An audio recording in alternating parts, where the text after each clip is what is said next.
오늘은 우리가 도심빛 교회의 핵심 가치 중에서 드디어 이제 1월 달 한 달 동안 살펴봤던 이 마지막 네 번째 가치에 대해서 이야기하려고 하는데요.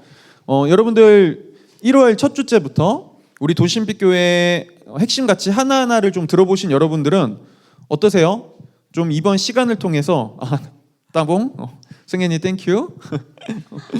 한 달 동안의 시간을 통해 우리 교회가 어떤 목적지를 향해 지금 어떻게 가고 있는지 그 방향성이 좀 보이시나요?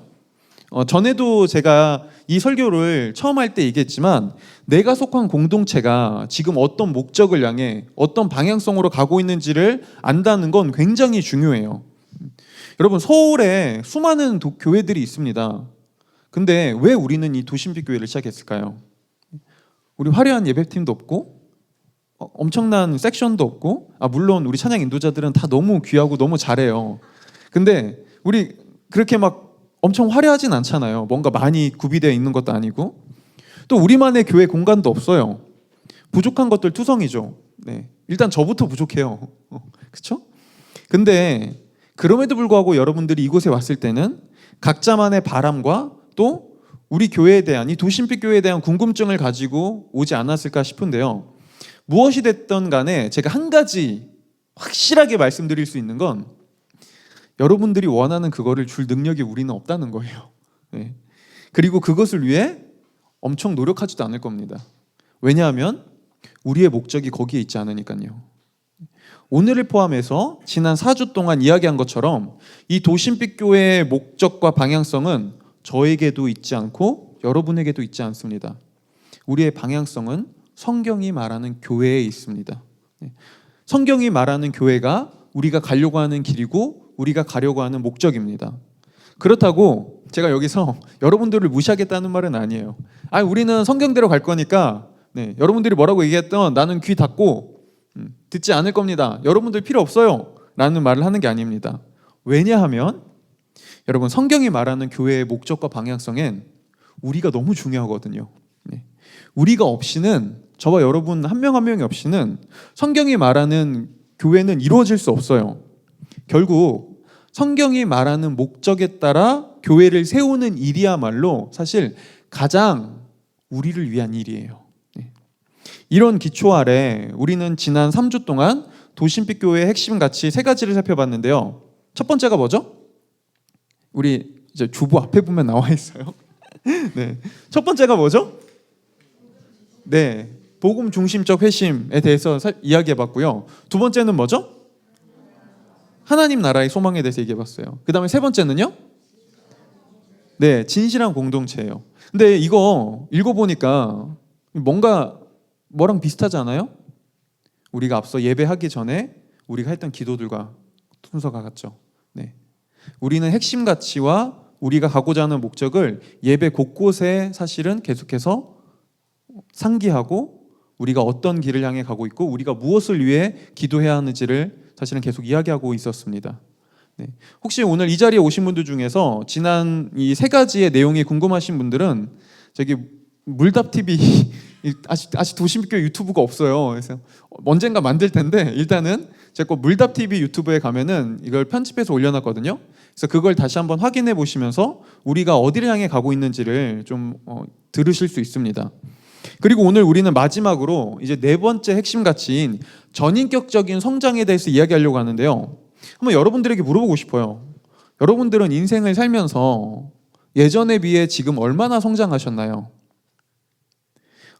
분명 우리는 과거에 비해서 조금 바뀐 것들이 있을 거예요. 저만 해도 제가 어제도 다른 교회 수련회 강사로 갔다 왔는데 제가 아직도 기억에 남는 게 제가 고등부 때 연합 수련회 가잖아요. 그러면 저는 사실 지금도 그렇게 막 설교 듣는 걸 그렇게 좋아하진 않아요. 근데 설교를 하는 것과 설교 듣는 걸 좋아하지 않는 건 다를 수 있잖아요. 그렇죠? 어쨌든 근데 이제 그때는 더 이게 다듬어지지 않을 때라 설교 듣는 거 연합 집회 갔는데 나는 친구들이랑 놀러 간 건데 막 1시간 집회 가면 1시간 반씩 설교하잖아요. 어제 나도 그랬는데 심지어 근데 그 설교 너무 듣기 싫어서 이게 근데 방에 있으면은 알죠. 타임키퍼 선생님들이 와가지고 두들기면서 문 열어보고 확인하거든요. 그래서 제가 또 잔머리 대왕이라 그래서 저는 저기 장롱 안에 숨었어요. 그래서 장롱 안에 숨어서 저를 찾는 소리가 들렸어요. 조재욱, 재욱이 어디 있어? 방에 없네? 나가고 저는 장롱 안에서 이제 나와서 그 집회 시간을 즐겼죠. 혼자. 네. 자, 그러다가 걸려서 진짜 엄청 혼나고 엄청난 정말 몇 가지는 안 맞았지만 구박을 당했던 그런 기억이 납니다. 근데 여러분 이제 제가 이제 거의 38, 39인데 한국 나이로 더 이상 그런 행동을 하진 않아요. 물론 앞서 말했듯 지금도 이게 집회에 가서 이 재미없는 길 설교를 듣는 걸 지금도 굉장히 힘들어해요. 근데 이제 그래도 장롱 안에 숨진 않아요. 그렇죠? 이제 성인이 되고 나서 그런 철없는 행동을 하진 않습니다. 아마 그때 저를 엄청 혼냈던 그 고등부 집사님이 지금 저를 보면은 진짜 깜짝 놀랄 거예요. 조재욱이 저렇게 됐다고? 진짜 아주 상상조차 못하실걸요? 근데 여러분들 중에서도 아마 저보다 예전에 더 말썽쟁이인 분들도 있었을 것 같고, 아니면 이 정도는 아니지만 그래도 나름 나만의 철없던 모습을 가지고 있는 분들이 있을 거예요. 어때요? 지금은 좀 어때요? 그때보단 좀 성숙하셨나요? 철이 들었나요? 그쵸? 우리는 어릴 때는 진짜 저거 언제 철드나 싶었던 아이들도 시간이 지나면 철이 듭니다. 그런데 그거 아세요? 철이 드는 것과 사람이 성장하는 건 좀 다른 문제예요. 우리는 어른이 되면서 사실은 성장하기보단 이걸 배우죠. 적당히 가면 쓰는 법, 나를 숨기는 법, 때로는 하기 싫은 거를 어쩔 수 없이 참는 법. 왜냐하면 우리는 이제 성인이 된 우리는 그렇게 하지 않을 때 나에게 손해가 오고 피해가 온다는 걸 너무나 잘 알거든요. 그래서 어른이 된 사람들은 손해를 보지 않기 위해 적당히 가면을 쓰고 자신을 숨기는 법을 자연스럽게 익힙니다. 네. 그래서 겉으로 볼 땐 철이 든 것 같아요. 하지만 정작 많은 사람들이 그 내면은 성장하지 않고 그대로인 경우가 많아요. 그리고 이런 모습은, 이 성장하지 않는 내면의 모습은 사실은 어떤 특정한 그 상황에서 툭툭 튀어나옵니다. 보통 이런 게 언제 튀어나오냐면요. 나보다 약한 사람을 대할 때, 부하 직원을 대할 때, 그 다음에 한 번 보고 말 사람을 대할 때, 그 다음에 굳이 나를 숨기지 않아도 되는 조금 편한 사이들, 나를 잘 아는 친구, 가족들과의 관계 안에서, 아니면 좀 술에 취해서 정신을 놓을 때, 네. 그럴 때 진짜 내 내면이 드러나요. 문득문득. 그리고 오늘날 우리는 우리 사회 속에서 이런 사람들의 모습을 너무나 쉽게 볼 수 있습니다. 여러분, 몇 달 전까지 한국 사회를, 지금 벌써 많이 좀 이슈가 잦아들었는데 한국 사회를 굉장히 떠들게 했던 이슈가 하나 있었죠. 바로 학교 선생님들에 대한 이 처우 문제, 갈등 문제였죠. 그때 나온 한 기사를 봤는데 이런 기사였어요. 어떤 한 학부모가 임신 때문에 육아휴직을 신청한 중학교 3학년 담임 선생님을 향해서, 아니 내 아들이 지금 고등학교 진로를 앞두고 있는 아주 중요한 상황인데, 아니 중3 담임이 임신했다고 쉬면 되냐? 그럼 우리 아들 이 관리가 제대로 안 되지 않냐? 라고 하면서 끊임없이 전화하고 문자하고 괴롭혔대요. 근데 알고 보니까 그 학부모가 서울대 교수님이었어요. 보세요. 여러분, 이 서울대 교수님이 학교 안에서도 그랬을까요? 과연 자기 직장 같은 동료 교수들 사이에서도 그랬을까요? 가끔 보는 학생들 사이에서 그랬을까요? 아니요, 되게 젠틀했겠죠. 근데 자기보다 약자를 대할 때,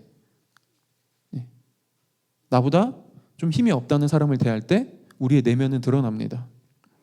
또 최근에 이런 이슈들도 있었어요. 몇몇 엄마들이 아파트 상가나 가게에서 자꾸 무리한 서비스를 요구한대요. 근데 이 무리한 서비스를 요구를 했을 때 들어주지 않으면 이 맘카페에, 커뮤니티에 자꾸 안 좋은 글들을, 여론을 만들어서 망한 가게와 진짜 심각한 피해를 입은 상가들이, 자영업자분들이 너무 많다는 거예요. 저도 또 우리 사회에서 대중교통만 봐도 저는 우리 사회의 모습을 잘 볼 수 있는 것 같아요. 제가 2년 만에 러시아에서 한국에 왔잖아요. 근데 2년 만에 한국에 왔을 때 사람들의 가장 먼저 눈에 띈 게 대중교통에서 이 사람들의 정말 더욱더 삭막해진 모습들, 네. 웃음을 잃어버린 모습들, 더욱더 이기적인 모습들이 더 보이더라고요. 이상하죠? 여러분, 한국 사회는 짧은 시간 안에 엄청난 성장을 이뤘어요. 한국의 학업 성취도와 대학 진학률은 OECD 국가 중에서도 세계 1위고요. 경제적 지표로도 한국은 세계 9위입니다. 엄청 성장을 이뤘죠. 근데 우리나라의 외적인 성장률은 이렇게 성숙한 것처럼 보이지만 우리나라의 내적 수준은 어떨까요? 사회적 지표들과 다르게 한국 사회의 내면은 더욱 각박해지고 사건과 사고가 끊이지 않고 있어요. 정신질환을 앓고 있는, 마음의 병을 앓고 있는 사람들이 점점 더 많아지고 있고요. 이제는 말하기도 민망한 몇 년째 자살률 1위, 청소년 행복 지수 꼴등. 이거는 겉으로 보이는 성장 내면에 한국 사회의 진짜 내면을, 이면을, 우리의 속내를 보여주는 지표들이죠. 이처럼 한국 사회는 겉으로 볼 때는 굉장히 외적으로는 성장했지만 사람들의 삶과 내면은 사실은 하나도 성장하지 못한 걸 알 수 있습니다. 그런데 이런 한국에서 유독 좀 유명한 인기가 많은 소설가가 있어요. 바로 프랑스 철학자이자 소설가인 알랭 드 보통이라는 사람인데요. 혹시 아시나요? 네. 왜 나는 너를 사랑하는가? 불안, 우리는 사랑일까? 등 되게 좀 철학적인 그리고 인생에 관한 많은 책들을 쓴 분인데요. 이 알랭 드 보통은 프랑스의 철학가면서 소설가지만 동시에 이걸로도 유명해요. 이분은 인생학교라는 걸 만든 교장으로 유명해요. 근데 이 알랭 드 보통이 인생학교를 만들게 된 시작은 바로 이런 고민 때문이었어요.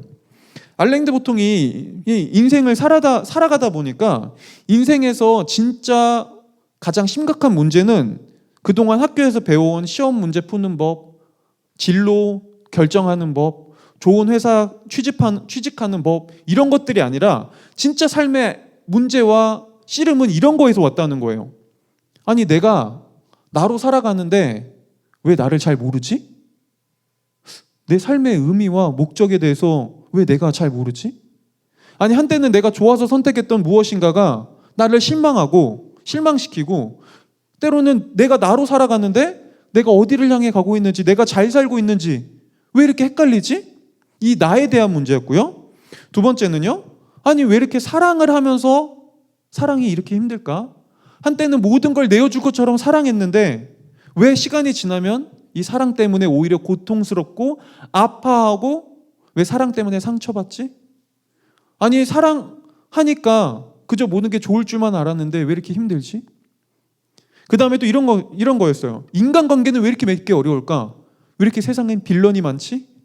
왜 이렇게 우리는 서로 좋은 관계를 맺으면 좋을 것 같은데 서로가 서로에게 상처 주고 상처 입히고 왜 이렇게 다들 이기적으로 살아가지?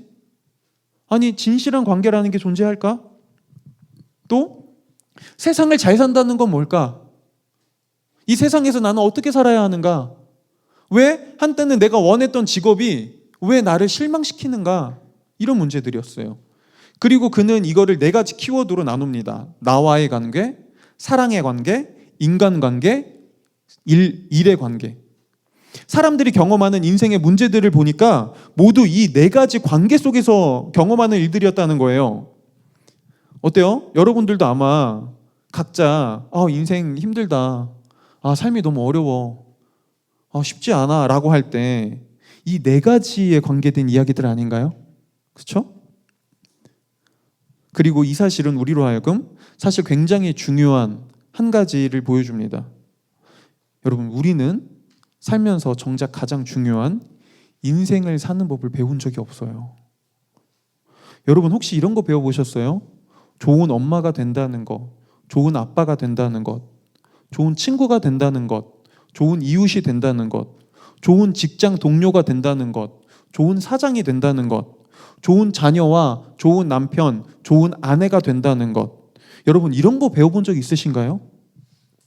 아마 거의 없을 거예요. 그런데 여러분 알랭 드 보통이 얘기한 것처럼 우리가 살아가면서 가장 많이 부닥치고 씨름하고 넘어지는 부분이 바로 이거 아닌가요? 제가 예전에 러시아에 있을 때 모스크바에서 이제 좀 그 러시아에 있는 은행 지사에서 좀 높은 위치에 있는 분의 집에 초청돼서 같이 식사를 한 적이 있어요. 근데 이분은 부부가 다 교회를 안 다니세요. 근데 이때 이분이 저희와 식사하면서 자녀의 진로와 학원 문제에 대해서 굉장히 많이 고민하시더라고요. 왜냐면 자녀가 이제 고등학생이었거든요. 그런데 그 이야기를 들으면서 저는 이런 생각이 들었어요. 아니, 자녀가 그렇게 공부를 잘하고 세상에서 성공하면 지금 그 지점장님처럼 사는 건데 지점장님 정도면 세상에서 성공해서 돈도 잘 벌어서 그래서 이렇게 해외까지 나와서 이런 좋은 아파트에 사시는 거잖아요. 그러면 아빠처럼 사는 건데 정말 괜찮으시겠어요? 정말 그걸로 행복하다고 말하실 수 있겠어요? 나처럼 살면 돼 라고 말하실 수 있겠나요? 라고 물어보고 싶었는데 초면이라 못 물어봤어요. 제가 두 번째 만났으면 물어봤을 거예요. 제가 진짜 아내한테 얘기했거든요. 나 두 번째 만나면 이거 물어볼 거야. 왜냐하면 그분이 이야기의 한 부분은 자녀 문제를 가지고 얘기했지만 다른 한 부분은 회사를 다니면서 사회생활하면서 힘든 자신의 삶, 그래서 스트레스를 풀기 위해 어쩔 수 없이 술에 취하지 않으면 버틸 수 없는 이 불행한 삶에 대해서 한참 동안 넋두리를 하셨거든요. 그리고 진짜 그분의 얼굴은 시꺼맸어요. 아직도 전날 그 취기가 가시지 않아서, 숙취가 다 되지 않아서. 아니, 분명 이분 학창시절 때 공부 잘했을 거예요. 명문대 갔겠죠. 그래서 그 빡센 회사 생활에서도 잘 이겨내서 해외 지사까지 발령받은 성공적인 삶을 살고 있어요. 근데 행복해 보이진 않았어요. 그런데 내 자녀가 공부 열심히 해서 성공하면 나랑 비슷한 길을 걸어갈 텐데, 아니, 정말 그 삶을 추천해 줄 수 있겠어요? 나처럼 살면 된다, 아빠처럼 살면 된다라고 정말 말하실 수 있겠어요? 라고 물어보고 싶더라고요. 여러분은 어떠신가요?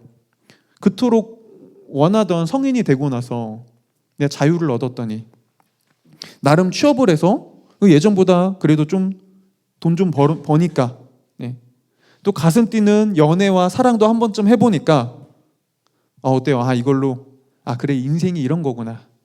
그래, 인생을 이제 내가 잘 알겠다 싶은가요? 저는 배우 윤여정 씨를 좋아하거든요. 근데 이분은 크리스천은 아니에요. 근데 제가 윤여정 씨를 좋아하는 이유는 이윤여정 선생님은 인생과 삶에 대해서 굉장히 진실하고 정직한 자세를 가지고 계세요. 그래서 이분이 올해 76인데 예전에 이분에게 한 인터뷰에서 이런 질문을 한 적이 있어요. 선생님께 인생은 무엇인가요? 라고 할 때 이 윤여정 선생님이 이렇게 대답했어요. 나도 몰라. 나도 이번 생이 처음이잖아. 나도 이번 삶이 처음이야. 나도 인생을 몰라. 저는 이게 진짜 정직한 모습이라고 생각해요. 우리는 내 인생을 잘 몰라요. 우리 다 처음 사는 거잖아요. 우리 엄마도 처음이고요. 우리 아빠도 처음이에요. 그런데 또 자녀로 살아가는 것도 처음이죠. 나로 살아가는 게 처음이에요. 근데 이런 사람들이 어떻게 건강한 인생이 무엇인지 이야기하고 가르쳐 줄 수 있죠? 모두가 처음 사는 인생에서 모두가 내 인생도 잘 알지 못해서 헤매고 때로는 잘못된 선택 속에서 후회하고 있는데 어떻게 우리가 누군가에게 인생을 건강하게 배울 수 있죠? 어디서 이런 인생을 배울 수 있죠?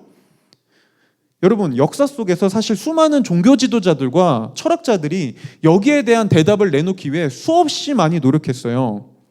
그런데 그리고 나름의 자기들의 대답들을 막 내놓았죠. 그런데 이런 사람들을 향해 사람들이 이렇게 물어봤을 때 그렇군요. 인생은 그렇게 사는 거군요. 이런 거군요. 근데 한 가지 더 여쭙고 싶습니다. 인생은 왜 그런 거예요? 아니, 그런데 왜 꼭 인생이 이런 거죠? 왜 이런 문제를 안고 있는 거죠? 원인이 어디에 있나요? 라고 물을 때면 모든 철학자와 종교 지도자들은 이렇게 얘기했습니다. 왜가 중요한가요? 그냥 이렇게 태어났으니까 여기서라도 발버둥 치는 거죠. 우리 그런 건 묻지 맙시다. 여러분, 우리가 그리고 수많은 사람들이 인생의 혼란과 어려움에서 벗어나기 어려운 이유가 바로 여기에 있습니다. 내 인생이 왜 이런지에 대한 근본적인 원인과 이유를 알지 못하면 그 어떤 조언도, 그 어떤 충고도 진정한 해결책은 될 수 없어요. 하지만 적어도 성경은 왜 우리 인생에 이런 일이 일어나게 되었는지에 대한 그 이유에 대해서 이야기해줘요. 그게 오늘 성경이 말하는 건데요. 먼저 성경은 하나님이 인간을 여러 관계들 속에서 창조했다고 말합니다. 우리가 오늘 말씀을 창세기 1장 27절, 28절을 다시 한 번만 읽어볼까요? 한번 읽어보겠습니다. 창세기 27장 28절. 네, PPT 한번 읽어볼게요. 시작.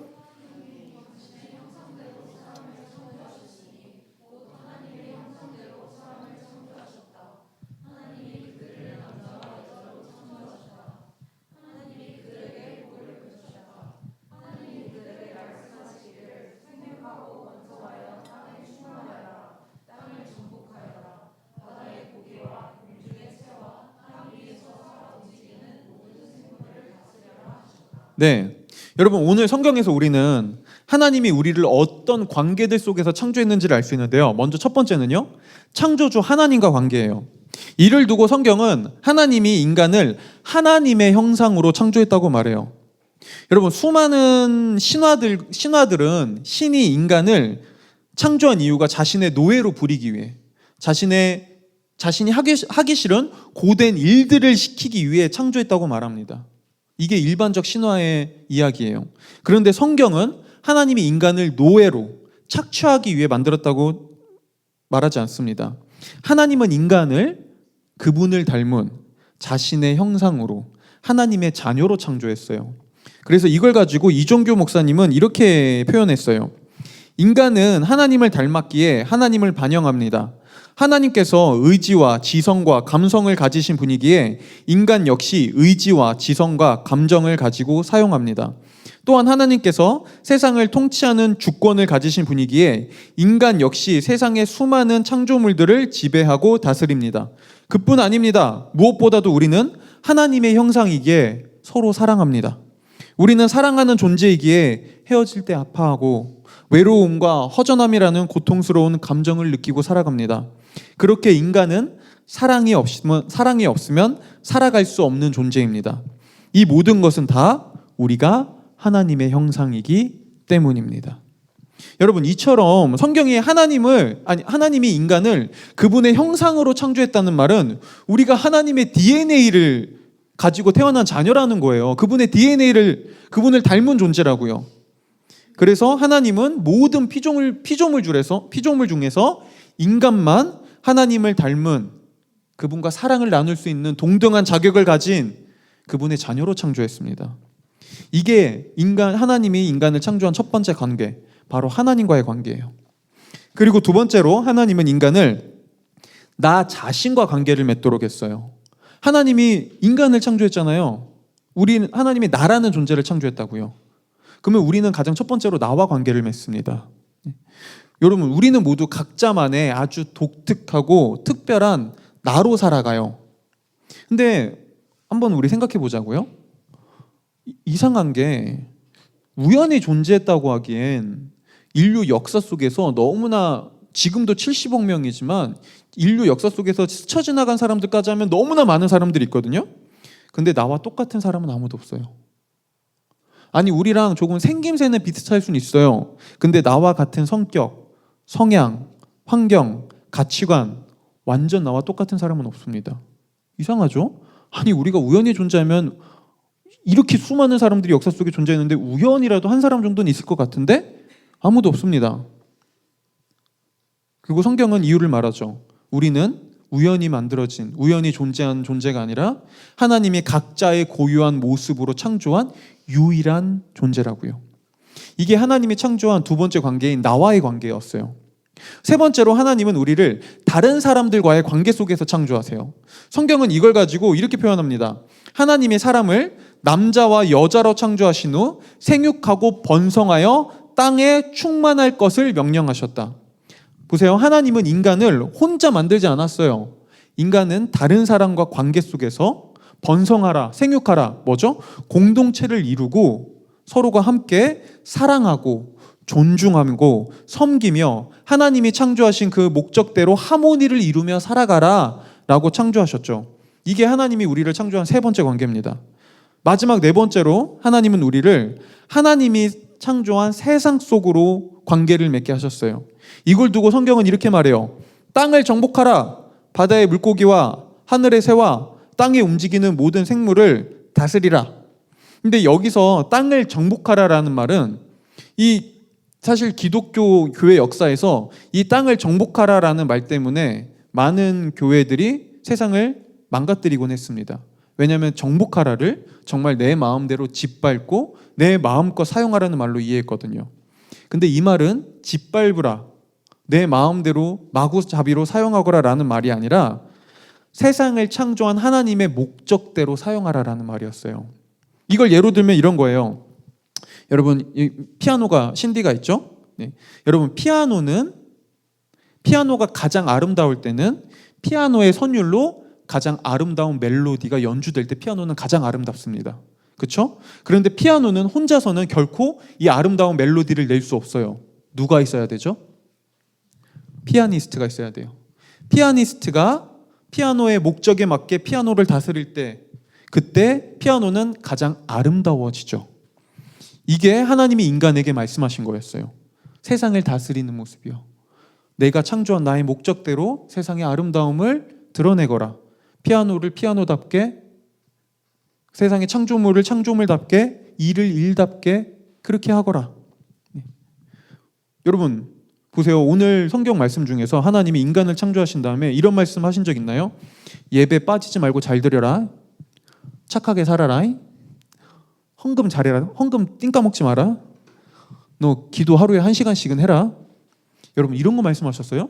하나님 인간을 창조하신 다음에 이런 종교적 규례들을 말씀하셨나요? 아니에요.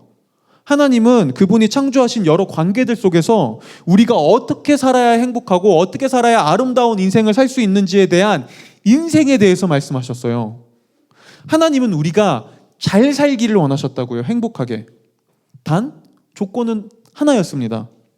이 모든 것들의 주인이 하나님이라는 사실을 인정하고 세상을 창조한 하나님, 세상을 창조하신 하나님이 나에게 이 인생이라는 것을 허락하신 하나님이 내게 모든 걸 다스릴 수 있는 피아노를 연주하고 기타를 치고 세상을 연주할 수 있는 권한을 주셨지만 이 모든 것들의 목적을 하나님이 가장 잘 알고 계시니 그분의 목적에 맞게 연주해야 되겠구나. 내 인생과 나라는 관계와 주변 사람들의 관계와 세상의 관계를 하나님의 목적에 따라 연주해야 되는 게 맞구나 라고 인정만 하면 됐다고요. 그리고 우리는 마음껏 연주를 하면 됐습니다. 그런데 인간이 이걸 거부하죠.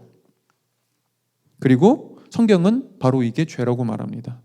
쉽게 말하면 인간은 이렇게 얘기한 거예요. 왜 꼭 피아노를 쳐야 되죠? 전 피아노로 다른 사람을 칠래요. 이거예요. 여러분 세상에 만들어진 모든 것들에는 목적이 있고 쓰임새가 있어요. 그리고 우리는 그것들을 잘 사용하기 위해서 사용법을 배우죠. 우리는 핸드폰을 사용할 때도 사용법을 배웁니다. 익혀요. 마이크, 악기, 자동차 모든 것들에요. 그런데 사람들은 이건 인정해요. 아이패드를 사용하려면 아이패드 사용법이 있지. 핸드폰 사용하려면 자동차를 잘 쓰려면 사용법이 있지. 근데 사람들은요 너무나 웃기게 인생에 있어서는 이렇게 얘기해요. 인생엔 그런 게 어디 있니? 인생은 그냥 사는 거지. 인생은 그냥 내 마음대로 살면 돼. 내가 하고 싶은 대로 살면 돼. 이게 죄예요. 하나님을 떠난 사람들은 다른 건 사용법과 원리가 매우 중요해라고 말하면서 정작 그것보다 더 중요한 인생은 내 마음대로 내가 다스리고 싶은 대로 살아가면 그만이라고 얘기했고요. 그렇게 내가 하고 싶은 대로 인생을 살아가자 나와의 관계가 깨지고 주변 사람들과의 관계가 깨지고 가족들과의 관계가 깨지고 세상과의 관계도 깨진 채 인생을 어떻게 살아야 하는지 몰라 방황하기 시작했어요. 이게 알랭드 보통이 경험한 인생의 문제였고요. 수많은 사람들이 그리고 어쩌면 지금 우리가 봉착한 문제기도 나의 문제기도 하죠. 어때요? 여러분들에게 물어보고 싶어요. 시간이 지날수록 앞서 말했듯 우리는 좀 철이 들었어요. 예전보다 적당히 이제 참을 줄도 알고 인내할 줄도 알아요. 네, 버틸 줄도 알죠. 예전처럼 그렇게 마구잡이로 살진 않아요. 그런데 여러분 시간이 지날수록 나를 더 잘 알고 계시나요? 나를 잘 사랑하시나요? 누군가를 잘 사랑하는 법을 배우고 용납하는 법을 배우며 주변의 사람들과 나의 가족들과 연인들과 이해해가며 살아가고 있나요?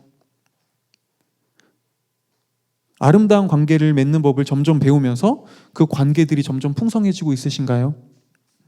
내가 살아가는 이 세상을 올바르게 바라보고 이 세상 속에서 내가 나는 이 세상에서 이렇게 살아야 되는 존재구나. 나는 이런 일을 하는구나. 해야 되는구나. 내가 살아가는 방향성과 내 걸음걸이는 이런 거구나 라는 걸 점점 더 분명하게 알아가시나요? 아니면 이것이 무엇인지 몰라 이리저리 헤매이며 좌충우돌 넘어지고 계신가요? 성인이 되어서 나름 취업도 했고 돈도 벌고 예전보다 삶의 형편은 나아졌지만 그럼에도 내가 여전히 왜 이렇게까지 살아야 하나 혹시 고민하고 있진 않으신가요? 때로는 너무나 사랑해야 하는, 그렇게 사랑을 주고받아야 하는 가족과 친구와 연인 사이에서 오히려 사랑을 하기보다 상처 주고 상처받고 아파하고 나도 사랑하는 법을 몰라 그렇게 힘든 관계를 맺고 있진 않으신가요? 이 혼란스러운 세상에서 내가 어떻게 살아야 하는지를 몰라 더듬더듬 거리면서 인생을 방황하고 있진 않으신가요? 그래서 혹시 이렇게 묻고 있진 않으신가요? 인생 어떻게 살아야 되지? 나 지금 잘 살고 있는 건가? 그렇다면 여러분 또 하나 물어보고 싶어요. 이 중요한 인생을 어디서 배우고 계세요? 혹시 이런 거에서 배우고 계시는 건 아니에요? 자기계발 서적, 유튜브, SNS, 아니면 주변의 친구들. 아니 여러분 이런 것들이 다 잘못됐다는 건 아니에요. 저도 그런 것들을 참고하고 도움을 얻습니다. 그런데 우리 한 가지만 더 생각해 보자고요. 하나님이 정말 존재하고 그분이 세상을 창조하신 분이라면 인생이 무엇인지 우리에게 가장 잘 가르쳐주고 인생의 가장 좋은 안내서를 알려줄 수 있는 분은 하나님 아닐까요? 여러분 만약 정말 우리가 이거를 생각해 볼 수 있다면 기독교는 단순히 죽어서 천국 가는 종교가 아닙니다. 기독교는 하나님이 창조한 여러 관계들 속에서 원래 우리가 그분이 창조하신 목적에 맞게 멋있고 아름다우며 균형 있는 삶을 살아가는 법을 배우고 그 방식에 따라 살아가면서 삶이 점점 성장해가는 인생은 이런 거구나 이렇게 살아가는 거구나 라는 걸 배우고 알아가는 인생에 대한 이야기예요. 그래서 종교개혁자인 칼빈은 그의 아주 뛰어난 수작인 기독교 강요 1장에서 이렇게 말했습니다. 하나님을 아는 지식은 우리를 아는 지식과 연결되어 있다. 네, 맞아요.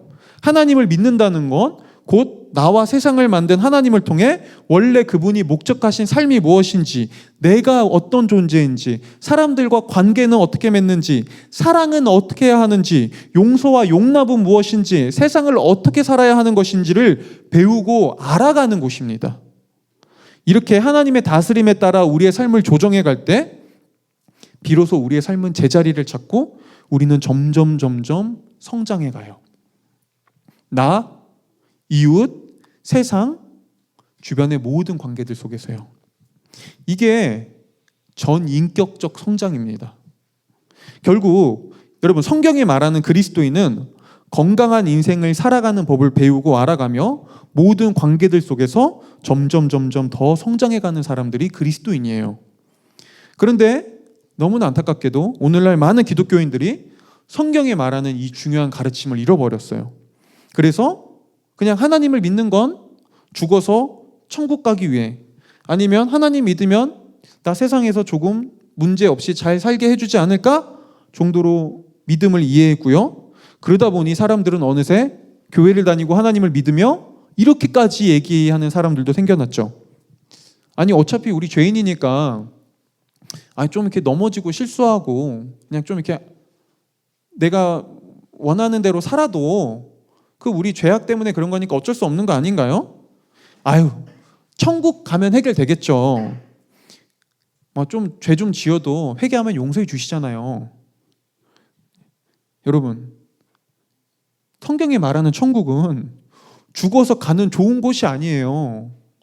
성경이 말하는 천국은 우리의 삶과 세상 전체가 하나님의 원래 목적과 다스림에 따라 완전히 회복된 곳이 천국이에요. 그런데 지금 이 땅에서도, 지금 여기서도 하나님의 다스림을 따라 살아가는 걸 이렇게 불편해하고 귀찮아하고 그거를 싫어하는데, 이런 사람이 하나님의 다스림이 온전히 회복된 그곳에서 살아갈 수 있을까요? 그 사람에게 그거는 속박이죠, 속박. 아니, 하나님의 뜻대로 살아가는 것보다 나 그저 혼자 잘 먹고 잘 사는 게 중요한 사람이 진짜 천국을 소망할 수 있을까요? 이처럼 성경이 말하는 진정한 복음의 메시지를 잃어버린 사람들은 종교적으로는 겉으로 보기에는 굉장히 열심히 교회 다니고 봉사하고 시간을 내서 막 헌신을 할 수는 있었지만, 정작 하나님이 창조한 한 사람으로서 건강하게 성장하지 못했고요. 그래서 이런 사람들은 교회에서 교회 삶 따로, 세상에서 세상 삶 따로, 이게 분리되는 이중적인 삶을 살아가기 시작했어요. 그런데 오늘 성경을 보세요. 태초에 하나님이 만든 인간을 보세요. 인간은 무슨 영적으로 이렇게 과부자 들고 앉아가지고 무슨 명상하고 막 혼자 예배하고 혼자 묵상하고 그런 종교적인 사람이 아니었다고요. 하나님은 인간을 육체로 만들었어요. 지금 발을 딛고 살아가는 이 세상 위에서요. 이 관계들 속에서 창조하셨다고요. 그분은 하나님이 창조한 이 관계들 속에서 나를 잘 돌보고 나를 잘 사랑하고, 그렇게 하나님의 형상인 이웃들을 잘 사랑하면서 섬기고 서로가 존중하고 그 다음에 주변을 돌보며 살아가는 것, 이게 하나님이 창조하신 신앙생활이었다고요. 네, 여러분, 이렇게 보면 신앙생활은 세상에서 하는 겁니다. 앞서 말했듯 우리 사회는 매우 빠른 성장을 이루었어요. 그리고 이 속에서 한국교회도 놀라운 부흥을 이루었습니다. 하지만 한국 사회는 겉으로 보이는 것과는 다르게 정작 그 안에 내면은 한 인간으로 건강하게 성장하는 법을 배우지 못했어요. 오히려 이 성장의 그늘 아래에서 그래서 많은 사람들이 아파했고요, 눈물 흘렸고요, 방황했습니다. 인생의 무거움과 허망함을 경험해 갔습니다. 여러분, 이 모습을 잘 볼 수 있는 곳이 어딘 줄 알아요? 여러분들이 다니는 직장이에요. 직장 보세요. 겉으로 볼 땐 되게 회사 건물 괜찮잖아요. 그렇죠? 회사 나름 이익을 잘 내요.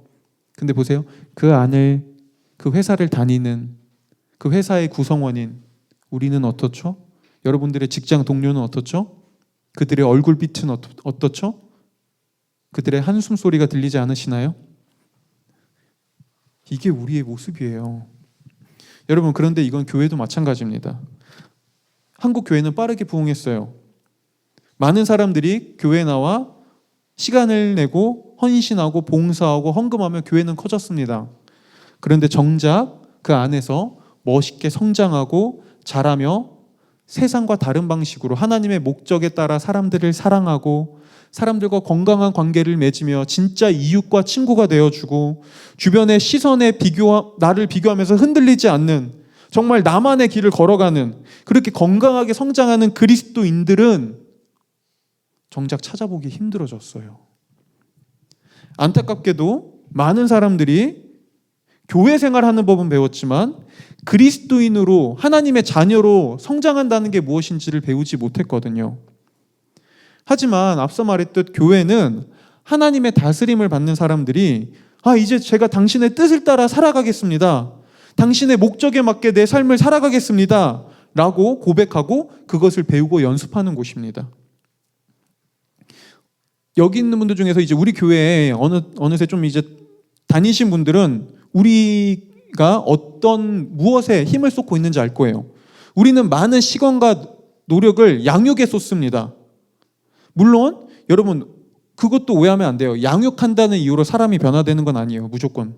하지만 그럼에도 양육이 중요한 이유는요, 우리는 양육을 통해 하나님이 우리에게 허락하신 이 관계들, 그 여러 관계들 속에서 하나님의 목적에 따라 건강하고 아름답게 살아간다는 것이 조금 더 구체적으로 배우고 알아가고 그걸 연습할 수 있거든요. 네. 그래서 이걸 가지고 교회를 수없이 많이 세웠던 이 교회 지도자이자 교사였던 바울도 이렇게 얘기했습니다. 빌립보서 4장 9절에서요. 이것도 한번 다 같이 읽어보겠습니다. 읽어볼게요. 시작.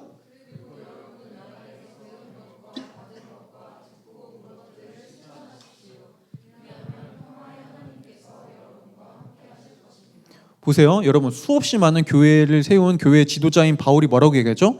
여러분은 나에게서 배운 것과 받은 것과 본 것들을 실천하십시오. 뭐 했다는 거죠? 가르쳤다는 거예요.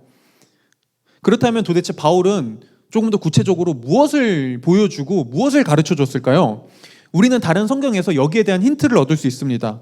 바울은 다른 성경인 골로새서 1장 28절에서 자신이 무엇을 가르쳤는지를 두고 이렇게 얘기해요. 이건 제가 읽어드릴게요. 우리는 그리스도를 전파해서 모든 사람을 권하고 지혜를 다해 모든 사람을 가르칩니다. 이는 그리스도 안에서 모든 사람을 온전한 사람들로 세우기 위함입니다. 보세요. 골로새서에서 바울은 자신이 모든 사람들을 권하고 가르쳤다고 말하면서 양육한 거죠. 그 목적이 온전한 사람을 세우기 위함이라고 말합니다. 근데 여기서 온전함이라는 단어는 헬라어로 텔레이로라는 단어인데 이거는 장성한 혹은 가득 찬 이런 느낌이에요. 가득 찬, 장성한. 그러니까 지금 바울은 이 말하고 있는 거예요. 하나님께서 창조하신 이 관계들 속에서 점점 성장하며 그 관계들에서 가득 찬 사람들. 나는 너에게 그걸 가르쳤다. 이게 바울이 가르치고 양육한 내용이었습니다. 그런데 오늘 바울은 골로새서에서 이 일을 내가라고 안 해요. 보면은 내가 가르쳤다라고 하지 않습니다. 골로새서에서는 누가 가르쳤다라고 하죠? 우리가. 바울이 혼자 한 게 아니라 교회 안에서 앞선 성장을 이루어간 바울의 동역자들과 믿음의 선배 그리스도인들이 함께 이 일을 함께 했다는 거예요. 어느 한 사람이 한 게 아니라. 여러분, 이처럼 우리는 혼자 힘으론 제대로 성장할 수 없습니다. 예수님의 제자들도 예수님과 3년 동안 함께하며 집중 양육받았죠. 그리고 그 제자들이 나중에 어떻게 하죠? 또 다른 제자들을 양육해요. 그래서 이거를 초대교회에서 교부라고 불렀어요. 1세기 교부들. 그 교부들이 뭐냐면 제자들에게, 예수님의 제자들에게 가르침을 받은 제자예요. 그들을 교부라고 불렀습니다. 또 바울과 그의 동역자들도 그렇게 사람들을 키웠습니다. 이처럼 우리가 전인격적으로 잘 성장하기 위해서는 나를 도와줄 수 있는 영적 지도자들이 필요합니다. 그런데 이건 여기 서 있는 저나 어떤 특별한 사역자, 특별한 사람들만 할 수 있는 게 아니에요. 이건 하나님의 다스림을 따라 점점점 성장해가고 그것을 배우고 익히고 그것을 삶 속에서 실천해가면서 때로는 넘어지고 씨름하지만 그럼에도 다시 일어나 전인격적으로 예수 그리스도를 닮아가는 모든 그리스도인들이 할 수 있는 일이에요.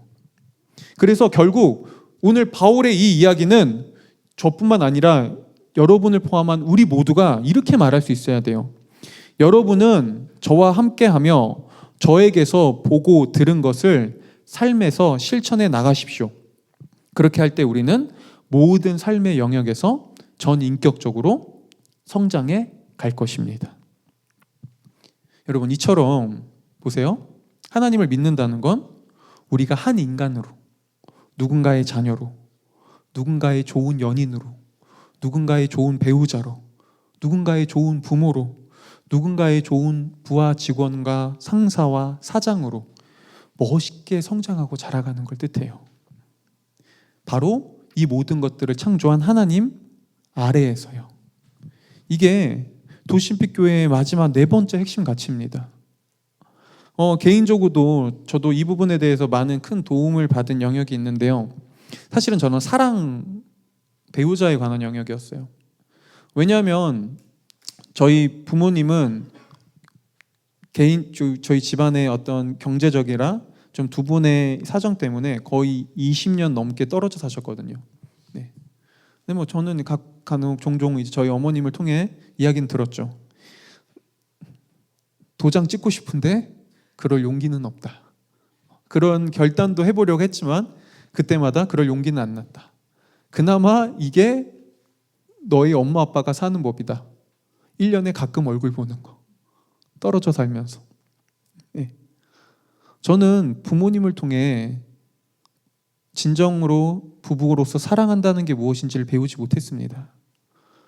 그런데 제가 결혼을 하기 전에 저희 지금의 장인어른께서 결혼을 잠깐 반대했을 때가 있었거든요. 그때 집에 장인어른 찾아가서 용기 내서 문자를 보내죠. 아버님, 오늘 찾아가겠습니다. 그래서 그 밤에 찾아가서 아버님께 그때 예비 장인어른께 말씀드렸죠. 아버님, 저는 결혼 잘할 자신이 있습니다. 왜냐하면 저는 하나님을 통해 사랑이 무엇인지를 배웠습니다. 저는 하나님을 통해 사랑한다는 것이 무엇이고 좋은 남편이 된다는 게 무엇인지, 좋은 배우자가 무엇인지 배웠습니다. 저는 이제 사랑하는 방법을 압니다. 저는 그래서 결혼을 잘할 자신이 있습니다.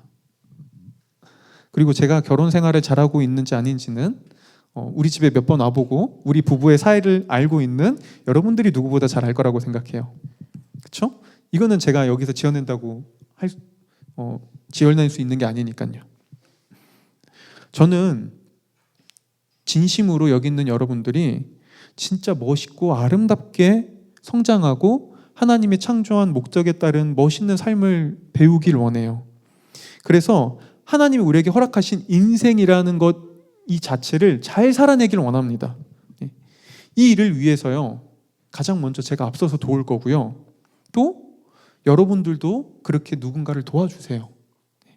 그렇게 끊임없이 성장을 멈추지 않는 사람들이 있는 곳, 교회에서 종교적으로 살아가는 것을 넘어 세상에서도 멋있는 한 이웃으로, 한 자녀로, 한 배우자로, 한 연인으로, 한 부모로 살아가는 사람들이 있는 곳, 이게 우리가 꿈꾸는 교회입니다.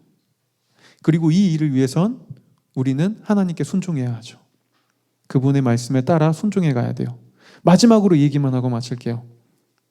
네, 하나님께 순종해야 된다고 할 때 우리에겐 약간 부담감이 들기도 합니다. 제가 이 순종을 잘할 수 있을까요? 아니면 때로 하나님의 순종은 저에게 너무 어려운 것 같습니다. 네, 맞아요.